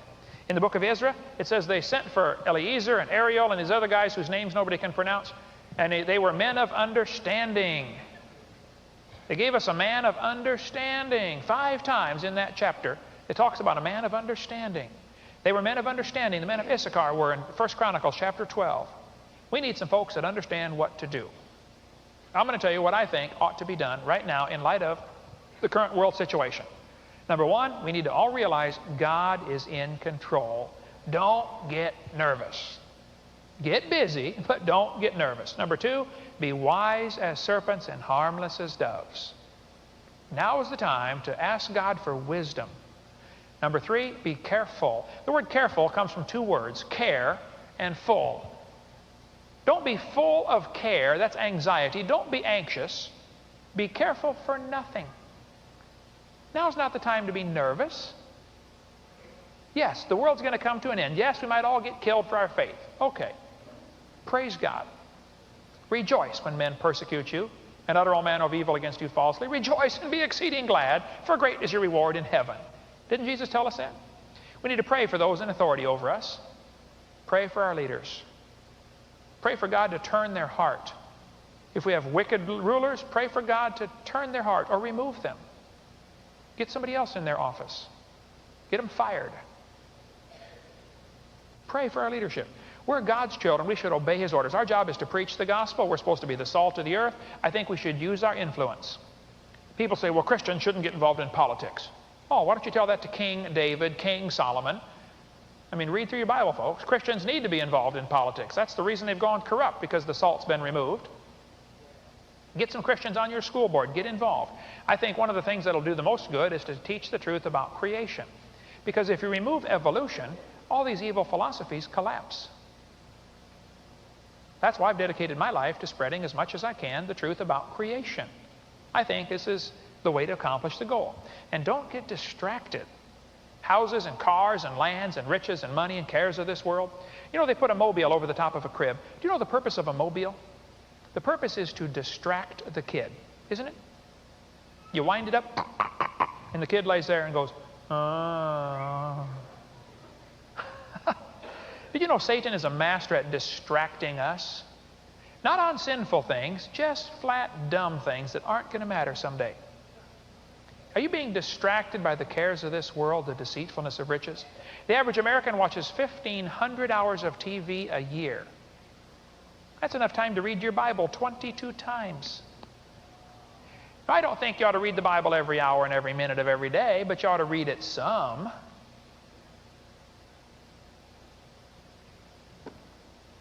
Psalmist said, I will set no wicked thing before mine eyes. What if you made a rule around your house that said, if I ever hear any curse words on TV, I shut it off for 2 hours? If I see anybody immodestly dressed, if I see them referring to or alluding to adultery or fornication, we shut it off for 2 hours. If I see anybody drinking alcoholic beverages, we shut it off for 2 hours. I mean, just what if you made a rule like that? How much would you get to watch? Well, you might as well quit the cable then and get that $30 a month to a missionary, don't you think? Yeah.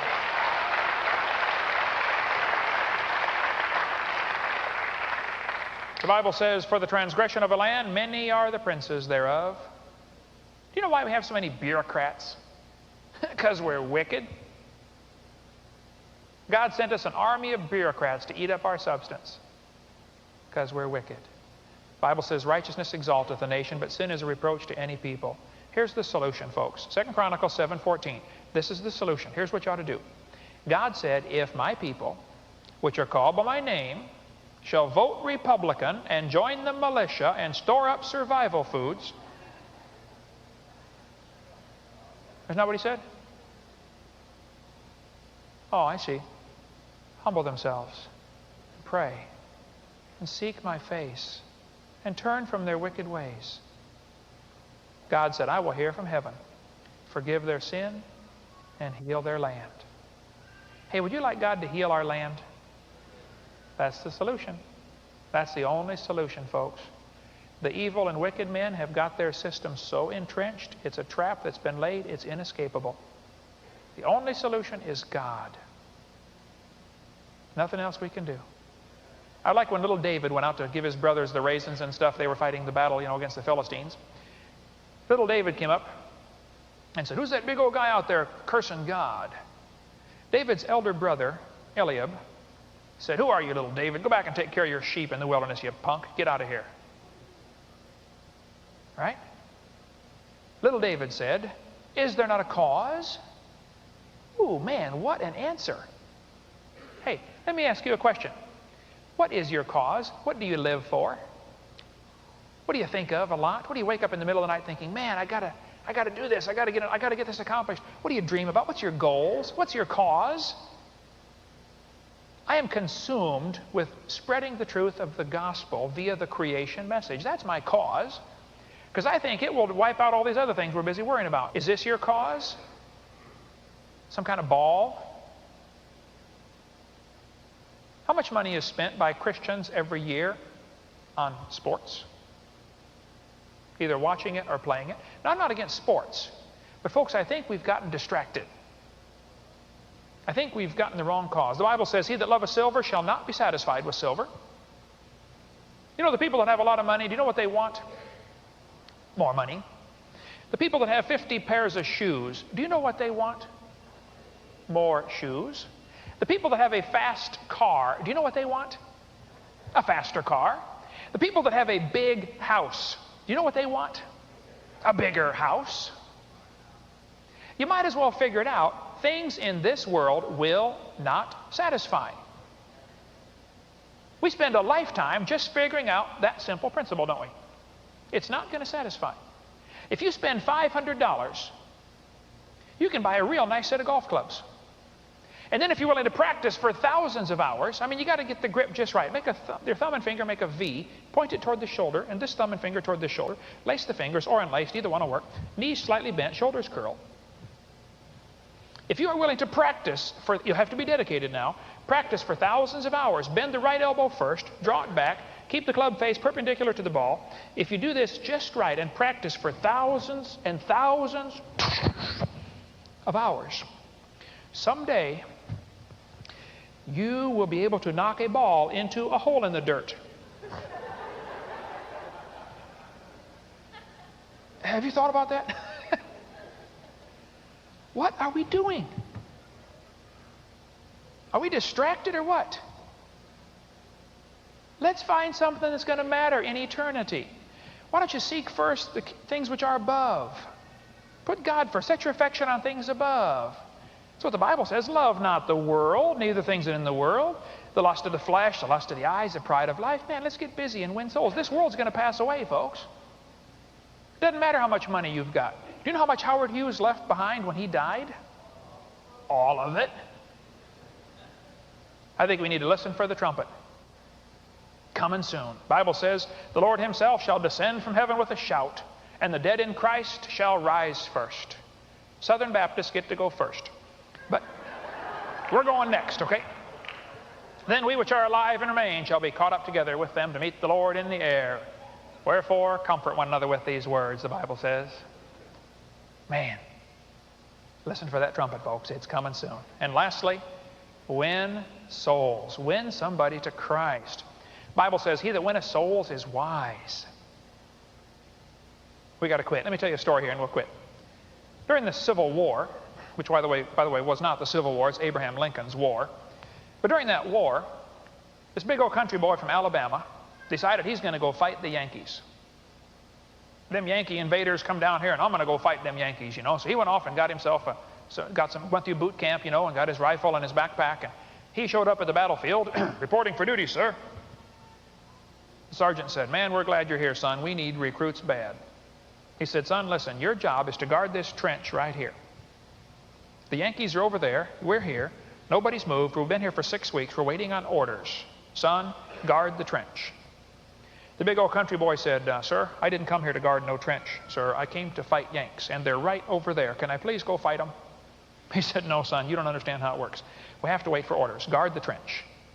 So the big old country boy, he's marching back and forth in the trench. He was getting madder by the minute. He could see the Yanks. They're right over there. Why can't I go fight them? Well, he did the best he could to obey the sergeant, but after a while, he just couldn't take it anymore. He dropped everything, jumped up out of the trench, and ran across no man's land, screaming and yelling the rebel charge. He ran all by himself, straight for the Yankee trench. The Yanks were stunned. What is the matter with this guy? That big old country boy ran across the mud and jumped into the Yankee trench. He picked up the first Yankee he saw and boom, knocked him out. One punch. He was a country boy. He'd been toting hay. He picked up his prisoner, ran back across the mud to the rebel trench. Nobody dared shoot. He jumped into the rebel trench. All the Rebs gathered around and said, what is that? He said, that's a Yankee. He said, well, yeah, we know. Where did you get him? He said, I got him over yonder. He said, there's a whole bunch more over there. He said, y'all could have had one if and you'd have wanted one. Y'all could have had one if and you'd have wanted one. Hey, folks, someday we're going to get to heaven if you're saved, or hell if you're lost. But if you're going to heaven, you're going to get up to heaven, and you're going to see a crowd of people gathered around some individuals because they tried to influence others for Christ. And some of you are going to heaven as much as I am, but you don't have anybody going with you. You've never led a soul to Christ. And you're going to get up there and you're going to go to one of these folks that got the crowd and say, where'd you get all of them? And they're going to say, well, I got them down yonder on the earth. Y'all could have had one if and you'd have wanted one. But you didn't want one, did you? You know what you wanted instead? Huh? Folks, it's going to burn. It's not going to matter. You're going to leave it all behind. You know what you ought to do is just set your heart and say, God, I want to win somebody to you. I don't know anything more important in the world than winning others to Christ. When I was 16 years old, I got saved. Gave my heart to the Lord. A few months later, a friend of mine said, hey, Kent, how'd you like to go with me to the Heart of Illinois Fair? I said, yeah, what's going on? He said, well, they got a booth set up, and they're bringing kids in, and they're trying to win kids to Christ. I said, I don't know how to do that. He said, you don't have to do it. What we need is some people like you to go out into the crowd and ask the folks to fill out a questionnaire. And one of the questions is, would you like to get to know God better? If they say yes, you bring them to the back of the tent, and we'll show them how to get saved. All you got to do is bring them to the soul winner. I said, I'd be glad to do that. I was out there for 3 nights in a row, passing out questionnaires, asking folks to answer these questions. And one of the questions was, would you like to get to know God better? And if they said yes, I'd say, hey, come with me. I would bring them to the back of the tent, open up the flap, and I would say, George, this is Herman. He would like to get to know God better. And I was bringing people to the soul winner. Boy, it was fun. 3rd night, I was talking to this big old football player from Richwoods High School. And I said, would you like to get to know God better? He said, yeah, I would. I said, hey, come with me. We went back to the back of the tent, opened up the flap, and there was nobody there. I later found out they were down the road a little ways winning the Siamese twins to the Lord, one of the fair attractions. One of them got saved. The other one didn't. So the next night they decided to go down there and have a Bible study and talk about the rapture. The one who's not saved is, of course, right there. Lonnie and Donnie, I'll never forget. They said, now, Lonnie, in case the Lord comes back, you're going to hear a trumpet blast and you're going to take off out of here. And Donnie said, what's going to happen to me? He said, well, you're sharing the same heart. I don't know who gets the heart, but he's leaving. He said, man, I better get saved too, hadn't I? Yeah, you better. So he ended up getting saved. But all I know is that night, here I am standing there with this football player at the back of the tent, and there's no soul winners. So this big old football player looked at me and said, what do we do now?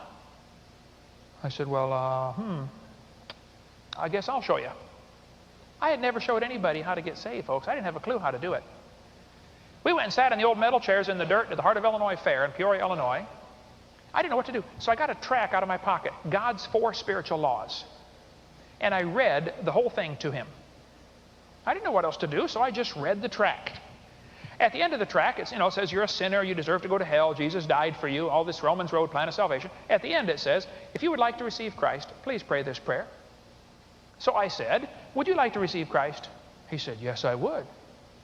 I thought, oh, brother, what do I do now? I got him on the hook and I can't land him. I said, well, it says pray this prayer, so let's just pray, and you repeat after me, and you can ask Jesus in your heart. We bowed our heads and closed our eyes. I kept one eye open. I read the prayer off that tract. I didn't know what else to do. I just read the prayer, Dear Lord Jesus. He said, Dear Lord Jesus, I know I'm a sinner. I know I'm a sinner. I led him through the Romans, through the plan of salvation, and he accepted Christ that night. He stood up and looked at me, and a tear was trickling down his cheek, and he said, Kent, I've been worried about going to hell for the last 2 weeks. He said, thank you for showing me. I said, you're welcome. He left. I've never seen him since. But I got down on my knees in the dirt by that metal chair in the Heart of Illinois Fair, and I said, Lord, I'm 16 years old. I don't know what you want with my life. I don't have a clue. But Lord, if it's okay with you, I'd like to do this the rest of my life. I'd just like to bring folks to Jesus, Lord. And it's been 31 years now, folks. And you know what? I'd still rather do that than anything else I know of. A guy called me yesterday. Said, Brother Hovind, I just watched your videotape and I'm kind of confused. And I led him to the Lord over the phone. Folks, nothing else is going to matter. Win somebody to Christ. You say, I don't know how. Well, then learn how. And if you can't get you a big one, get you a little one. But go get somebody. Bring somebody to Jesus, won't you? Satan's got plans for a new world order, folks, and we don't fit in. But Jesus has plans for a real new world order. He's the stone cut out of the mountain without hands. He's going to smite the image on the feet, and it's going to grow and be a mountain that fills the whole world. Read the book of Daniel. I want to be part of that kingdom.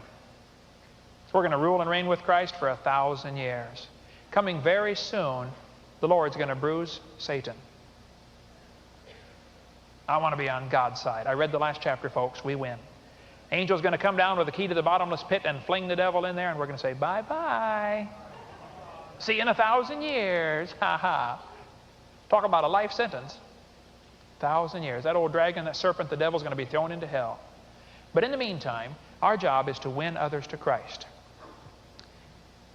I'm convinced, after studying this for a long time, that the evolution philosophy started with Satan in the Garden of Eden when he said, you can be like God. He has used that lie all through history, and today we have some extremely rich and powerful people who really honestly think they can inherit the kingdom. And they're going to try to have their one world government, and they're going to cause pain and suffering for lots of the world. It's coming, folks. What should we do? Stick with Jesus. Serve God. If you're here today and you've never trusted Christ as your Savior, first thing you need to do is get saved. And after you're saved, you need to find something to do for God. Do something. Everybody can do something. The worst of you could serve as bad examples, if nothing else. You could all find something to do for the Lord. If you're not going to teach a Sunday school class, at least show up and support the teacher. If you're not going to preach, at least support the preacher. If you're not going to go to the mission field, at least support the missionary. You can do something, can't you? Maybe God gave you the ability to make money, and that's your gift, so that you can use that to help somebody else get the gospel out. I don't know. Maybe God wants some of you to start a creation ministry. We need a lot more people doing this. Maybe God wants you to get a prayer list of all the public school teachers in your county and pray for them and encourage them. That's a rough job. They need our prayers. I don't know, but find something to do, would you? Let's serve God with the time we've got left. Let's all stand and bow our heads and close our eyes, and let's pray. We hope you've enjoyed this video series on creation, evolution, and dinosaurs. Much more important, though, than knowing all the truth and facts about science is to know the truth about whether you're going to heaven or not. If you've never trusted Christ as your Savior, let me explain quickly what you need to do to go to heaven. The Bible says we're all sinners. We've all broken God's laws. We've disobeyed the Creator. We've done wicked things. We're sinners. Some are worse than others, at least in man's eyes, but we've all broken God's laws. And the Bible says you have to repent. The word repent means to turn. It actually means two things: to turn from your sin and to turn to God. God's looking for a change in your attitude where you say, Lord, I don't want to do wrong anymore. I'm sorry, I've offended you. I want to do right. And you turn from sin and you turn to God and say, God, would you please forgive me? Would you save me? The Bible says in Romans chapter 3, verse 23, that all have sinned and come short of the glory of God. You need to admit you're a sinner. Number two, the Bible says in Romans 6:23, the wages of sin is death. We deserve to die and go to hell because of our sin. But Jesus died for you. He loves you. He wants you to come to heaven. And anybody that will ask Him for the free salvation, God will give you the gift of eternal life. It says in Romans 6:23. It's a free gift. And it says in Romans chapter 10 and verse 13, whosoever shall call upon the name of the Lord shall be saved. If you would just call and say, Lord, I'm a sinner. Would you please forgive me? And ask Him. He will give you that free gift of eternal life. Why don't you just pray with me right now, and you could receive Christ as your Savior. There's no magic words. God's looking at your heart. But if you could say this and mean it, God would forgive you. Just say, Dear Lord Jesus, I know that I'm a sinner. I've broken your laws. I'm sorry. Please forgive me. Please apply your blood to my account. Forgive my sins and take me to heaven. In Jesus' name, amen. The Bible says if you call upon the Lord, you shall be saved. So if you've asked the Lord to save you, He promised He'd save you. Now your job is to grow. Read your Bible, pray, get involved in a good Bible-believing church, and begin to grow to be a good Christian. Thank you so much. Call or write if we can be any help at all. We'd be glad to help.